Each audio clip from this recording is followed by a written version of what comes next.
What's up, everybody? Welcome to Crunch Time on this Saturday afternoon or evening. I'm Britt Devine, joined by my man TJ, Mr. Agents of Fandom himself, propping up the DFS NBA streets. And TJ, normally we'll talk about this and that. There's just 6 games tonight, but there's a lot of news, a lot to digest if people haven't been sitting around their computer all day. Well, maybe not all day, but maybe perhaps the last 45 minutes to an hour. I want to dice up some of this late breaking news with you, give the people our thoughts on it right away before we sort of get into the position by position and tournament stuff, if that's cool with you. So let's just jump right into it. Let's start with Boston. All right, they've got no Jaylen Brown, no Al Horford. So there's a lot going on this team in terms of minutes to be soaked up today.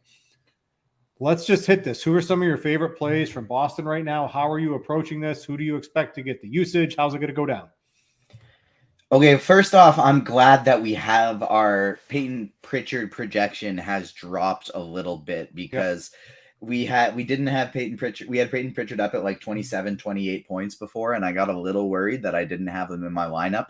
But now that he's down to 23, I like that a bit better because he is still a very strong value play, but I don't think it's the lock in 150 lineups type value play. So for me, I'm absolutely prioritizing Jason Tatum today. We're projecting 40% ownership. To me, I would have 100%. Like, it's without a doubt, I would have Jason Tatum in every single lineup today just because there aren't that many payoff options.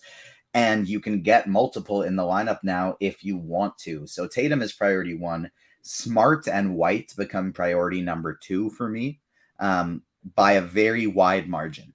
So after Smart and White, I think Grant Williams and Peyton Pritchard are the 2 next best values, but we're going to see some ownership on Grant Williams, and I don't know how heavy his how big his ceiling is. So I think he's a good cash game play, but I don't know how strong of a tournament play he is because I think he's got a good floor. Don't know how high his ceiling is. If I wanted to take a shot on somebody else in tournaments over here on Boston, I think it'd be Hauser or it would be Pritchard. And I think we should rip it right over to the Toronto Raptors because we don't have a starting lineup for Boston yet, but we did just get one for Toronto. And I think it might shake some things up for some people. All right, where I'm looking for right now. All right, so it's going to be Barnes, Trent Jr., Anunoby, Porter, and Thad Young here. So Thad Young's probably going to be the one jumping up along with Otto Porter a little bit here. What do you take on this? You know, Barnes, Trent, and Anunoby is a little priced up on the sites.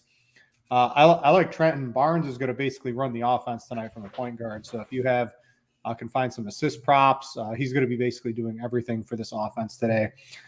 With Young and Porter jumping into the starting lineup, what are we going to do here? Because like these guys they're not super cheap on FanDuel. Thad Young is 4.7, Porter's 4.9. If I jump over to DraftKings, we've got Porter at 3,900. So that's still pretty cheap. Thad Young's 3,200.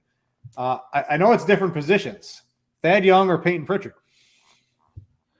And then we just got Smart, Derek White, Tatum, Grant Williams, Blake Griffin. Okay, that's what we were projecting. So not much to talk about. Yes. So on our words are hard. On our sponsor FanDuel, these Raptors are in great spots, but not quite as strong as they are on DraftKings. So on DraftKings specifically, if I was building 150 lineups, I'd make a rule that I would have 2 to 4 Raptors in every single lineup, like at bare minimum 2. On FanDuel, I still love Otto Porter. I like Chris Boucher and GPPs. Gary Trent and Scotty Barnes, I think, are locks in cash and still very strong tournament plays. And cash on both sites, you're looking at minimum 3 Raptors. If you have 4 on FanDuel, 5 on DraftKings, that's no problem at all. Sorry, I keep swapping back and forth sites on here. On you here, Celtics and Raptors. You got to fit in a couple of center. You got a Miles Turner and Clint Capella going bananas tonight too. By the way, you're looking at 3 Raptors and 3 Celtics in cash today. Like, it is what it is. And I honestly think for tournaments, I'm moderately interested in going 4 Raptors and 4 Celtics and just fully game stacking these games and hoping they stay close enough that they go a little bit crazy. But my personal issue right now in my FanDuel lineup is I'm having one spot I'm struggling to fill. One spot I'm not sure who I want to use it with.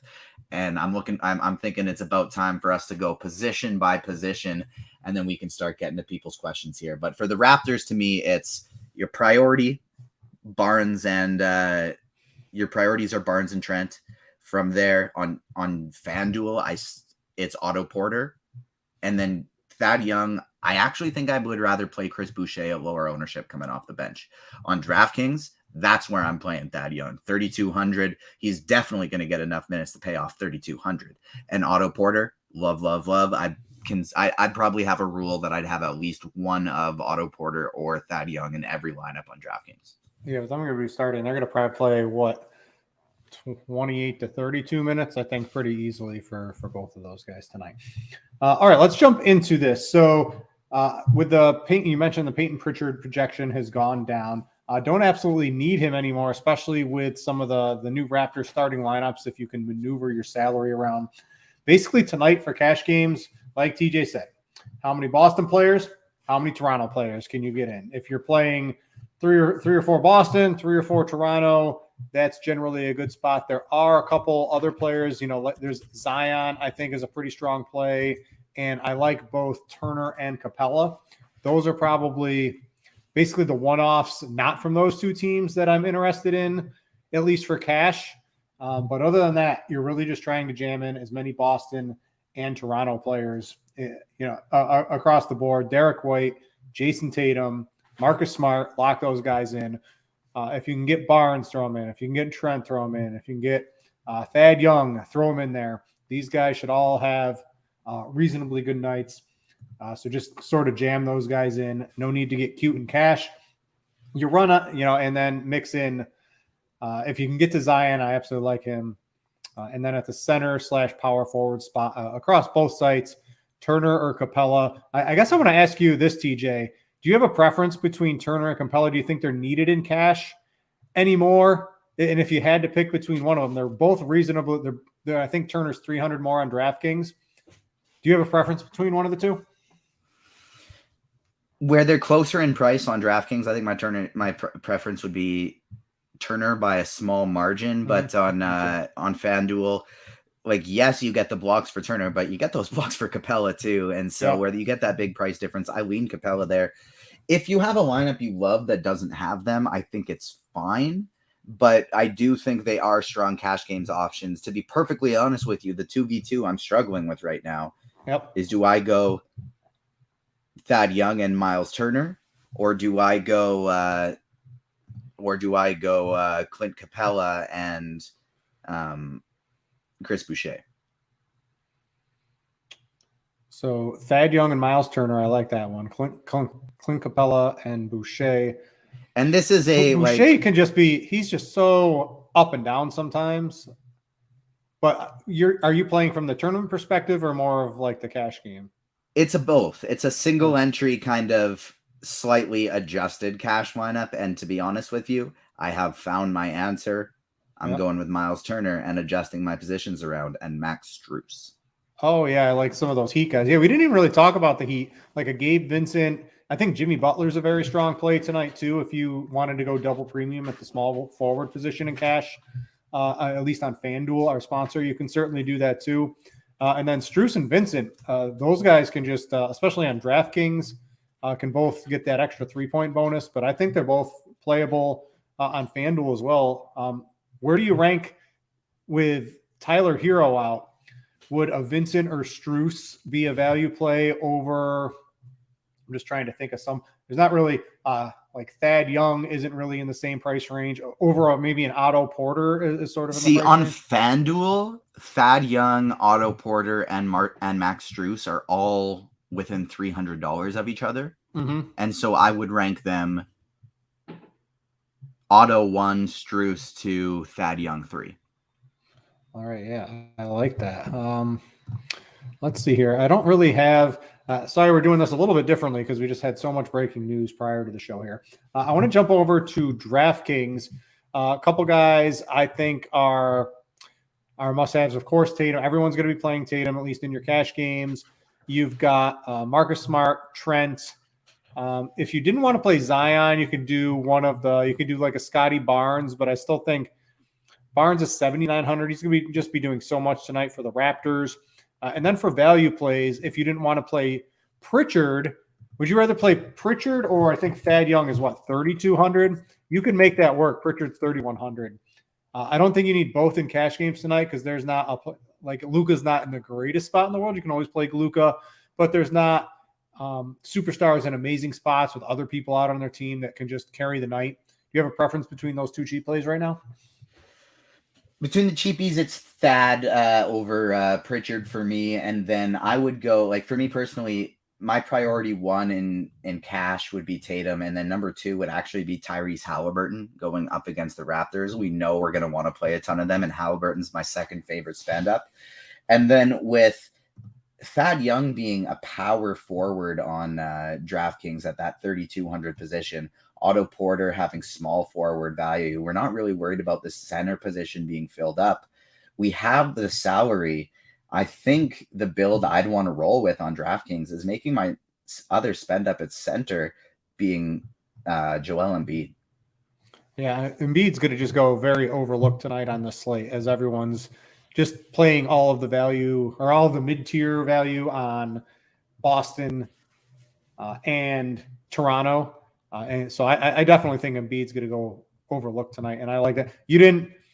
Capella sort of owned him on the boards a little bit in the last game. Maybe that doesn't happen as much in this one, or maybe he has a little bit better of a game. They did get blown out from the Hawks. But, yeah, I expect Joel to have a nice bounce-back game here at lower ownership. I think makes total sense today. And I don't even know, trying to check and see if our ownership has been updated. It looks like at 6:30. Just trying to check here. If Embiid's going to come in I'm on DraftKings. He's not even on he's right at the bottom of the first page. 20%. We've got Butler.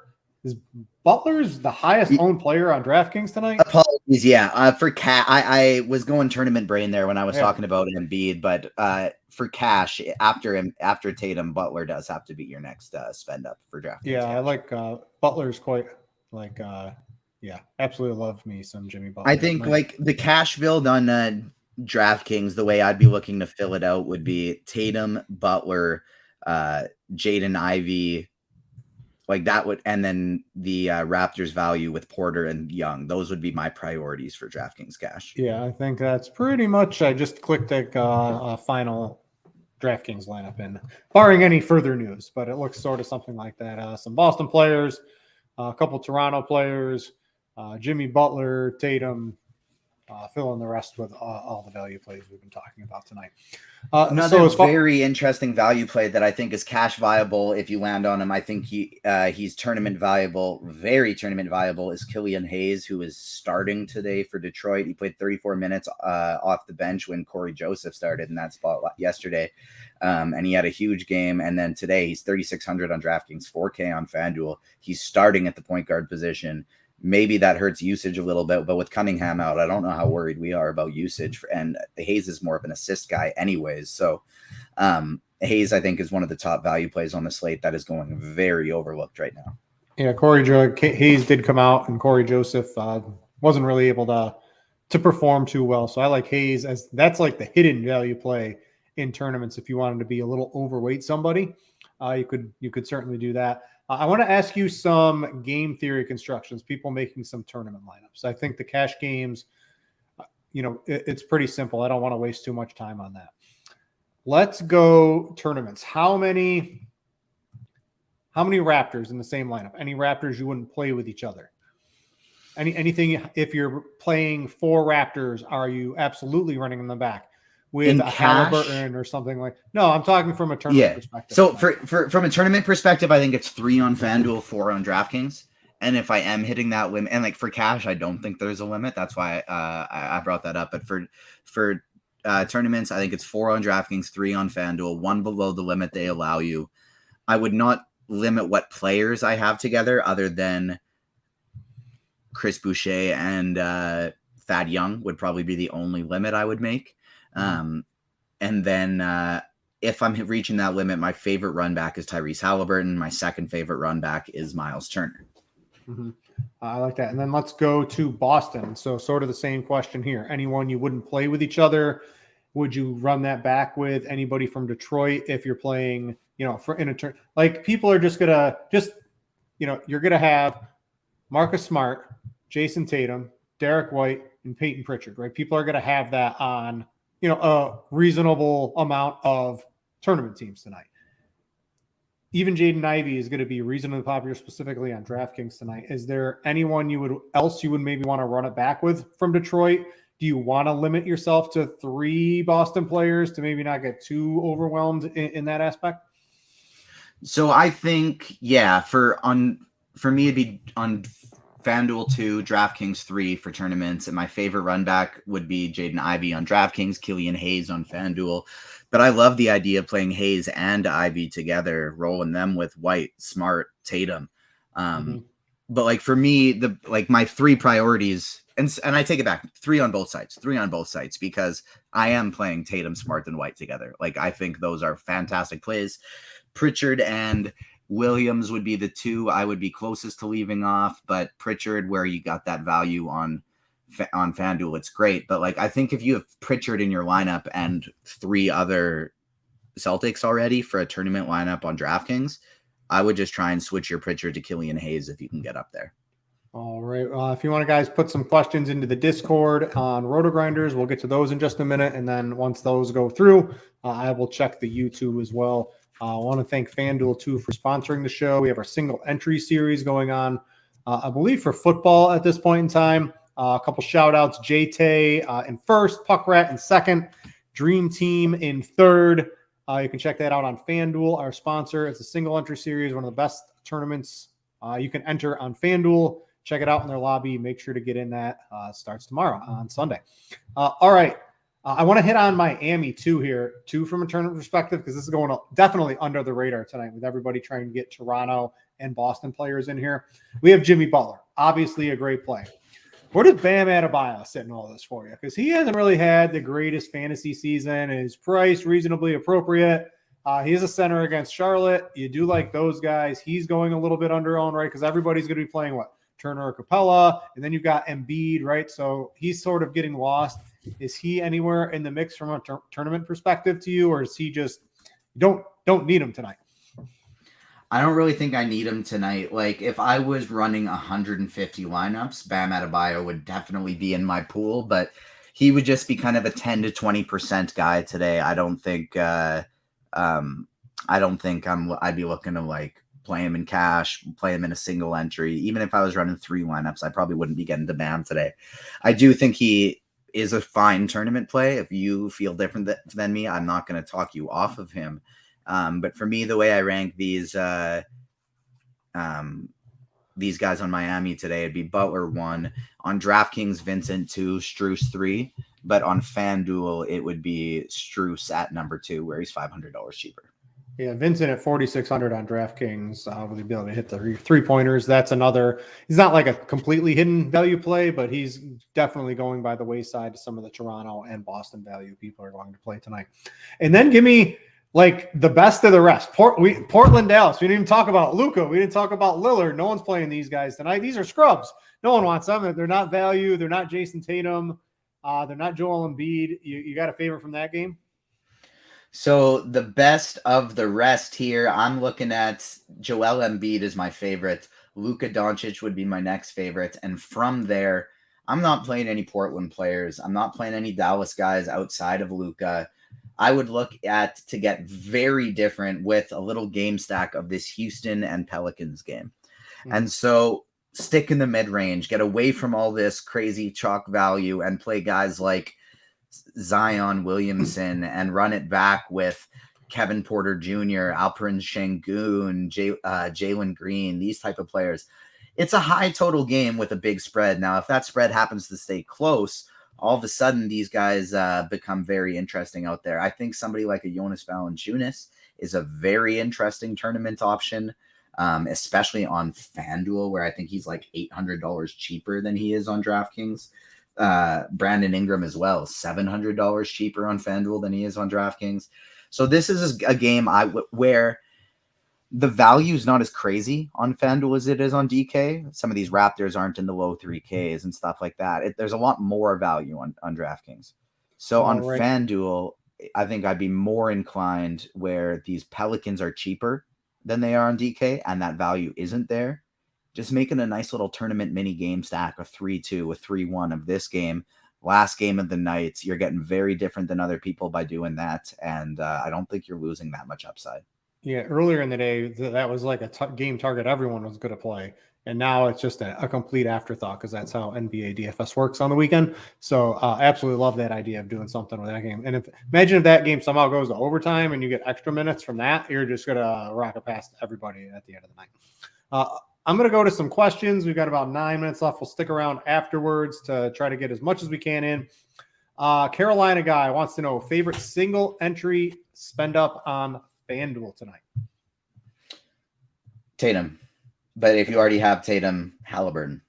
All right. Favorite stack. I don't know. What are you, just to get a little different, maybe that late game, or do you have I mean, it's really hard. So number one would be Toronto and Indiana, going full bore Toronto, running it back with Halliburton and maybe Turner. Number two is Boston, Detroit, targeting your Tatum, your White, your Smart, running it back with Hayes and Ivy.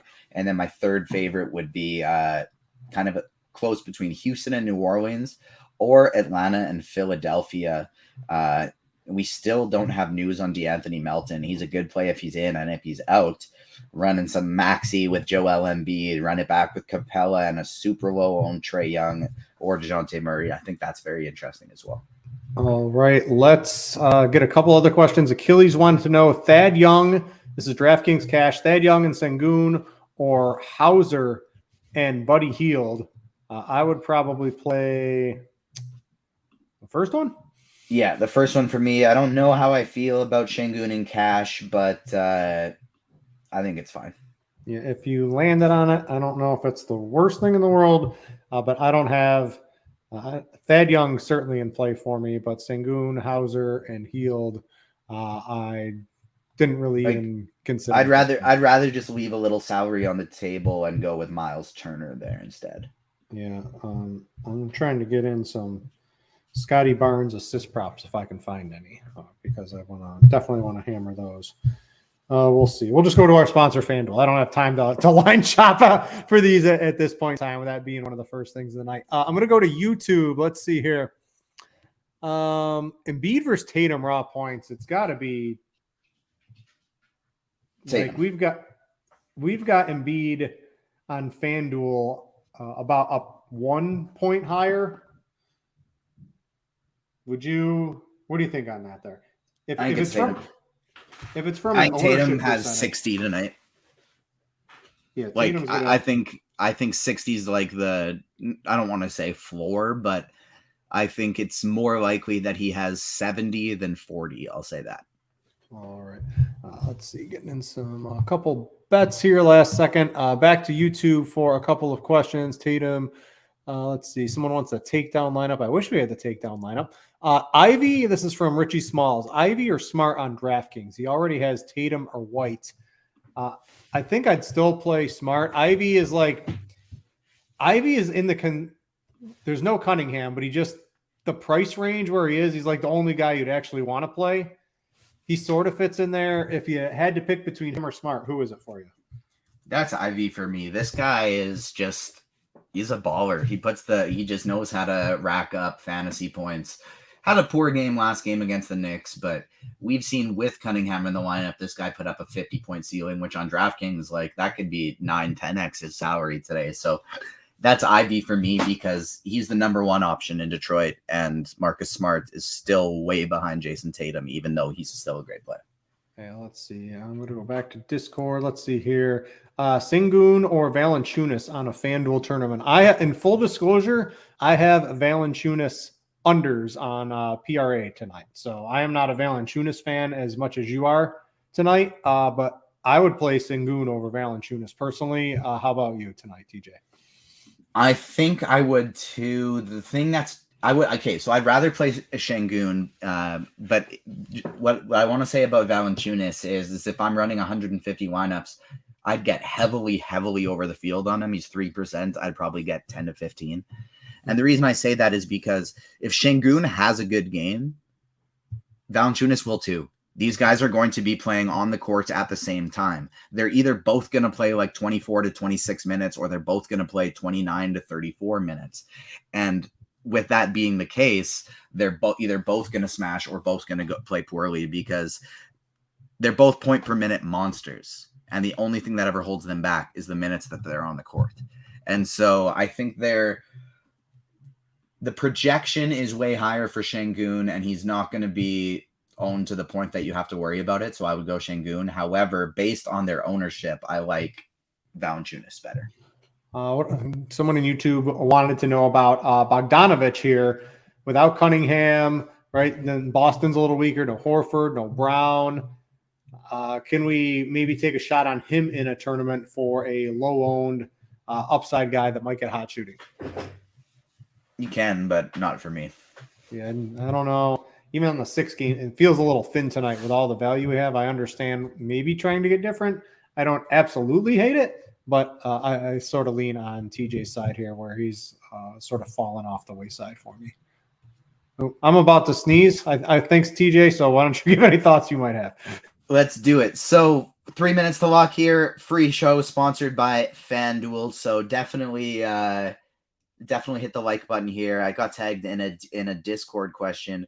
On Fanduel, guys like Ivy and Stewart don't project well, but their matchup improved with no Jaylen Brown or Horford. Shouldn't these guys be viable, especially if playing 3 Celtics?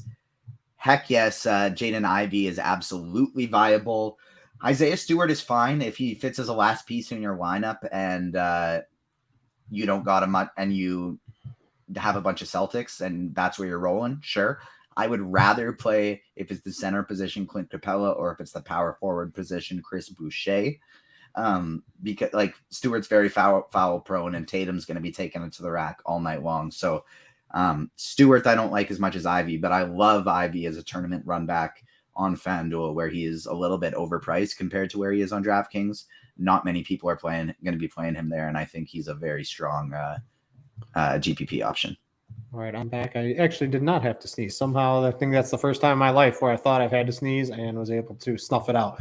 Yappy Cab, you wanted to know in Discord, DK Cash, 4 Celtics and no wrap. So I understand. I saw, I think you got to have at least one lineup. You can fit a Trent in there. You could fit a Thad Young in there. I know where you're coming from. I was looking at that lineup too, but I think you got to have some of this value out there tonight, TJ. Yeah, I agree. Like, I'm assuming the 4th is Grant Williams. Mm-hmm. To me, you just play Otto Porter instead. Let's see here. Any other questions? Don't see any in Discord. Going to run back to YouTube. Don't really see any there. I'm sort of surprised by that. So we've got the Boston game's about to lock and the Toronto game. TJ, there's nothing left for us to talk about. That's all we're playing. With 1 minute left to lock, I mean, if we're really going to be seeing sub 10% Otto Porter on DraftKings and sub 10% Killian Hayes, like these are your 2 best tournament values on the slate. Get way overweight if you can on those 2. I love the Killian Hayes call. I think that's definitely one that makes a ton of sense to me. This is almost inactionable. We talked about it a little bit earlier, but that is definitely a great call by you on that one. I hope it works out for anyone that may have listened to you on that particular one. Let's see here. Oh yeah, I see the prompt came up. Hit the like button on the way out of YouTube. We would greatly appreciate it if you do choose to leave. I want to spend a second talking. I don't know. There's not really too many lineup decisions to make with all the value being in the first couple of games here.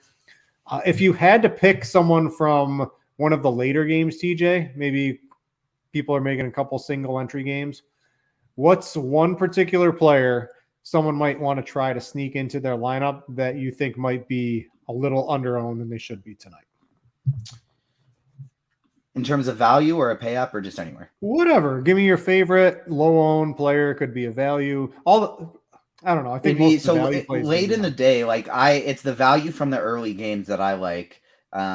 If you didn't get on that, I think some under-owned players in the Miami Charlotte game is I think Max Strus is heavily underowned today, and I think he is somebody that you should look to get into your lineups and tournaments. Joel Embiid is going to be going a little bit overlooked with all this value. If DeAnthony Melton is out, Tyrese Maxey becomes a very interesting play. But I think the most two overlooked spots of the night, especially as you go later, are going to end up being not overall Zion Williamson, as he will still be owned, but I don't think he's going to reach near that 30% range that we've been projecting him in all day. I think it's going to be way closer to like 10, 15, just based on all the stuff that opened up right before lock. And then the other one, it's Luka Doncic. No one's playing Luka today. He's expensive, but we have all the value in the world now. And he gets a super good matchup at home against Portland, and they're only 5.5-point favorites. Like, if you can get Luka, he's still the better option over Embiid and over Tatum today. According to, like, based on point per dollar, no, but from a raw points basis, it's still Luka Doncic. So if you like your value, don't hesitate to get him in there. So you get another bet in Jaden Ivey, 15.5 points. Think you can get that, TJ? Oh yeah. Yeah, that sounds like a good one. I'm going to put that one in right now. Looking at my lineup here, looking at my tournament, I'll look at my cash game lineup first, and I'll see where everybody is owned. Me playing Max Strus in cash is probably something that nobody else is going to be doing, but I just really like this lineup. So let me look. I got Derek White, 82% in cash. Tyrese Halliburton, 7. Yeah, so my cash lineup is going to be very different than everybody else's. Gary Trent, 57. Marcus Smart, 83. DeAnthony Melton ruled out. So now you got Tyrese Maxey becomes a much better play. And I don't know how interested I am in Shake Milton or Daniel House on a slate like this. I think it's just all about Embiid and Maxey, and then maybe a little bit of Tobias Harris, but I still don't think I'd be going there. Makes me like Maxey. With Maxey being so, the problem is, like, right, we all just locked our 7 spots out of 8 or 9 in all of our lineups with these first couple of games here. Maxey, he was certainly on the radar to begin with, but he is someone I would have no problem if you were trying to maneuver around somehow to get into some of your late night games, because this could be 40, 50 plus fantasy points relatively easy for Maxey tonight. Did you play a lineup on DraftKings, and does it have Otto Porter in it? I do not have Porter in mine. I went with Thad Young. I'm very interested to see the ownership, because on FanDuel, Killian Hayes in the $33 tournament on FanDuel is 45% owned. So people definitely saw him starting and went, oh, damn, I want to get me some Killian Hayes. But the biggest thing I find interesting in tournaments is Chris Boucher is 25% owned, and Otto Porter is 5. Yeah, I'm not finding a ton of Porter on DraftKings. I'm just clicking names as I'm going through one of the 50. I think that could be a slate breaker today over on DK. Yeah, so he doesn't seem to be too highly owned over there. All right, guys, I think we're going to get out of here. Check out Scores and Odds. That's our sports betting app here at RotoGrinders. You can get access to, hey, where is the who did I just bet? Jaden Ivey. Where was his points line the best? It was at MGM. Sorry, FanDuel. Your line was a little higher, but you can go check that out at Scores and Odds to find your best line if you want to get picks from me on some sports and all the other people here at RotoGrinders. You can get that with a premium subscription.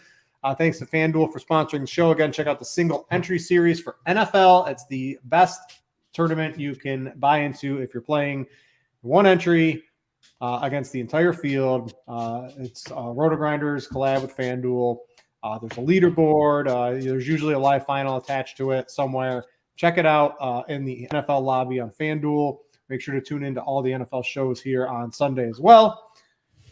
Check out Agents of Fandom for TJ. How's all that going? What was the I forgot the big movie that came It's out. Going crazy, but Black Panther Wakanda Forever is the big thing going on right now. I went to see that on Thursday, and No spoilers.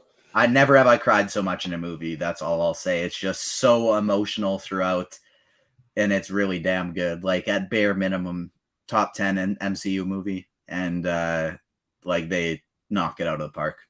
All right, glad to hear, because I'm always on the fence of the superhero movies, because I think they get a little retreaded sometimes, and it's just the same thing, and they always seem to be the biggest movie. So I'm definitely the outsider with my opinion on it, but I will watch If it's a good one, I will certainly watch it. So you're telling You know, me that's kind of been their thing with lately is like in the She-Hulk finale. That's her She-Hulk's real thing, right? She breaks the fourth wall. She talks to the audience, and she talks about, oh, all these finales are the same. I want mine to be different, stuff like that. This new phase, now that they have kind of like have decided we're gonna take over the world and just never stop doing this, they've really branched out into like they have a horror movie out, there's sitcoms out and stuff like that, and they're starting to do things differently with each of their things now because they've kind of realized, I think they overworked the formula a little. All right. Well, I'll make sure to go check this out. Check out TJ if you're into all those things. Agents of Fandom. TJ does well, I'm assuming you do a great job over there, TJ. You do a great job here on Crunch Time. I would imagine it's no less over there as well. Thanks to everybody for watching. For TJ and Britt, we out, y'all.